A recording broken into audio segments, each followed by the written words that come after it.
You wake up to an alarm, you check a screen, you sit in traffic, sit at a desk, sit through meetings, and by the time you collapse on the couch at night, you feel like you have done nothing but work. You assume this is just what life has always been, but the real answer is far stranger. For most of human history, a working day was closer to 7 hours, not 14, not constant, 7. And a large chunk of that time was not even hard labor. It was walking, talking, watching the horizon, waiting for something to happen. Your ancestors were not grinding away from dawn until dusk just to survive. In fact, many of them worked less than you do right now. That single fact breaks almost everything you have been taught about the past. Picture the image most people carry around in their heads. A caveman, hunched over, exhausted, dragging a kill back to a fire, fighting for every calorie, every single day, just to not starve. Nasty, brutish, and short. That is the phrase historically used to describe early human life. A constant emergency. It feels true. It matches every documentary you have ever seen. It is also, according to the people who actually went and lived among hunter-gatherers, mostly wrong. In the 1960s, an anthropologist named Richard Lee traveled to the Kalahari Desert to live with the Juhuansi, a population of hunter-gatherers in what is now Namibia and Botswana. He did not guess at how hard their lives were, he timed it. For weeks, he tracked exactly how many hours adults spent finding and processing food. The number he found was startling: 12 to 19 hours a week. Even the hardest working hunter in the camp, a man who went out on 16 of 28 days, topped out at around 32 hours. That is less than a standard office job. When Lee published this, it caused an uproar. Scholars accused him of undercounting.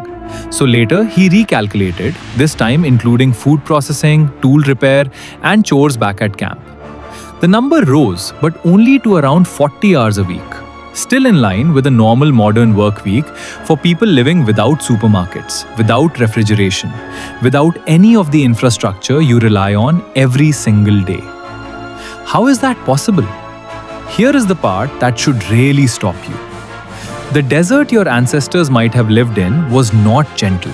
It was harsh, dry, and unpredictable. And yet, they were not in a constant state of crisis. They were not starving. They had time left over. Time for what?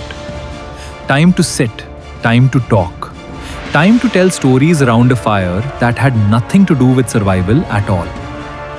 This is where the picture in your head needs to be completely redrawn. Decades after Lee, an anthropologist named James Suzman went to study a different group in the same region, the Juhuansi as well, and found something almost identical. People working around 15 hours a week on subsistence, and a striking amount of that time looked less like grinding labor and more like what you would call a hobby. Walking long distances, tracking animals, fishing, the kind of activity people today pay money and drive for hours to go do on a weekend. Your version of leisure might actually be an ancient form of work, stripped of its purpose and kept only for pleasure. Sit with that for a second. You go hiking to relax. Your ancestors hiked because the tracks of an antelope told them where dinner was. Same motion, same body, completely different meaning attached to it. Now, this does not mean prehistoric life was some kind of paradise. There were dangers Lee and Suzman were not measuring. Disease, childbirth, conflict between groups.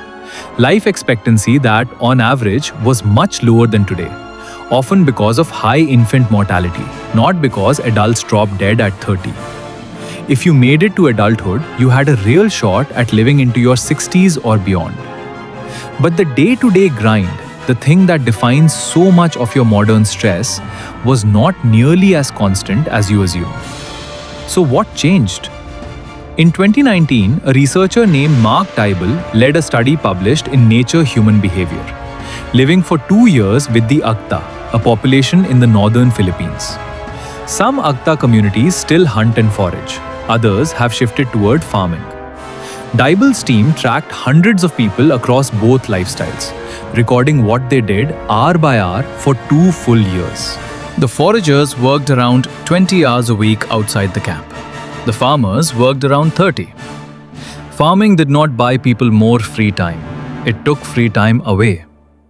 This contradicts almost everything you were taught in school. Agriculture is usually framed as the great leap forward. The moment humanity finally got organized, settled down, and built civilization. And in some ways, that is true. Farming did allow for permanent settlements, for surplus food, eventually for cities, writing, and everything that followed. But it came at a personal cost that rarely gets mentioned.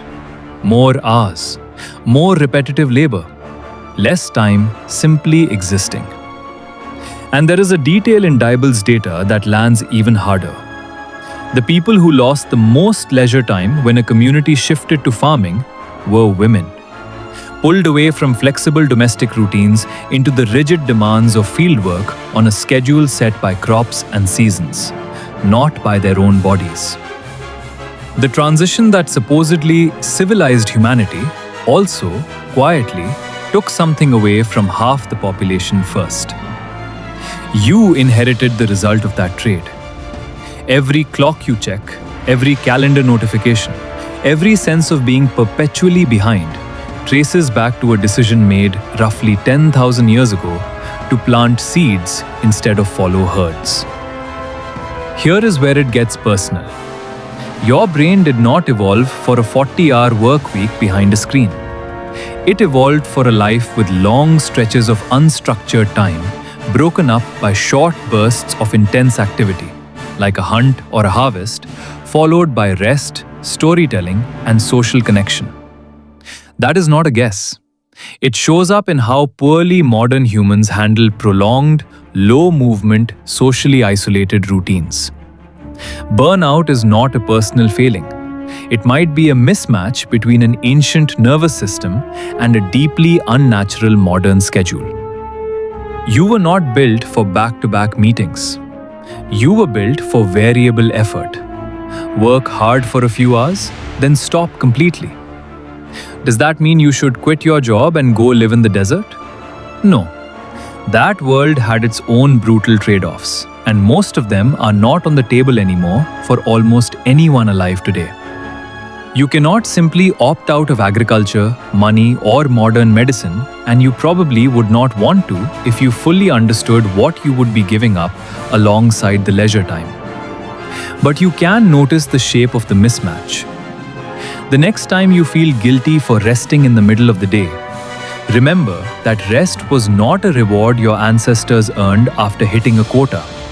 It was simply built into the architecture of their lives, the same way eating and sleeping were. The next time a walk outside feels like an indulgence you barely have time for, remember that walking long distances while paying close attention to your surroundings is, biologically speaking, closer to your default setting than sitting still at a desk for 9 hours ever will be. You assume life has always looked like a race against the clock. The real answer is far simpler. The race is recent. The rest, the wandering, the long pauses between bursts of effort, that came first.